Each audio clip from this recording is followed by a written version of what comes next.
to sit by the fire and watch some nice holiday movies this year, so I asked my Discord to give me a bunch of holiday or winter-themed movies, and I would pick 31 at random and review them.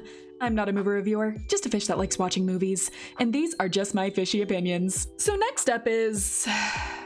how many times am I going to review these movies out of order? The Santa Claus 2 is kind of my childhood movie. I watch the Santa Claus series every single year, so I am a bit biased, but I'm gonna try to be objective. Directed by Michael Lindback in 2002, The Santa Claus 2 takes place 8 years since the first movie. Scott Calvin, played by Tim Allen, is thriving as Santa Claus. However, this year he finds out about a new clause he needs to fulfill. According to the Mrs. Claus, by Christmas he must find a wife and be married or he will stop being Santa. At the same time, his son Charlie has been getting into trouble, and Scott goes back home to help his son and find a wife before time runs out. The Santa Claus 2, I feel, is a good sequel for the Santa Claus. Not a perfect movie, or even the best sequel ever, but for this movie series, I'd say it's actually a pretty solid sequel. I don't really feel like a sequel was necessary for the original Santa Claus, but this one does expand on the story in some interesting ways. Seeing how Charlie grows up with his dad being Santa, how their life has changed, and seeing a lot more of the North Pole and other holiday entities is kind of interesting. The acting in this movie is pretty well done. I can't think of any performances that took me out, and the jokes are pretty good. I definitely found them funnier as a kid, but I've also seen this movie more times than I can count. The effects are dated. I'm not big on some of the CGI, but I've definitely seen worse. And then there's the doll Santa. Maybe it's better not to talk about him. I actually really like the romance in this movie. It's campy, but in kind of a Hallmark movie way, which kind of goes with the season. Things definitely kind of go fast, but I don't remember ever minding this much. My main problem has always been more of the questions I'm left with. If Santa needs to marry someone or won't be Santa anymore, then why is it only taking effect after 8 years? Wait, if the previous Santa also had to follow these clauses, doesn't that mean he also had a wife? What happened to her after he fell off the roof? Did the elves kick her out? Did they erase the evidence? Why does no one care? What are they covering up? Despite asking way too many questions for this obvious kids movie,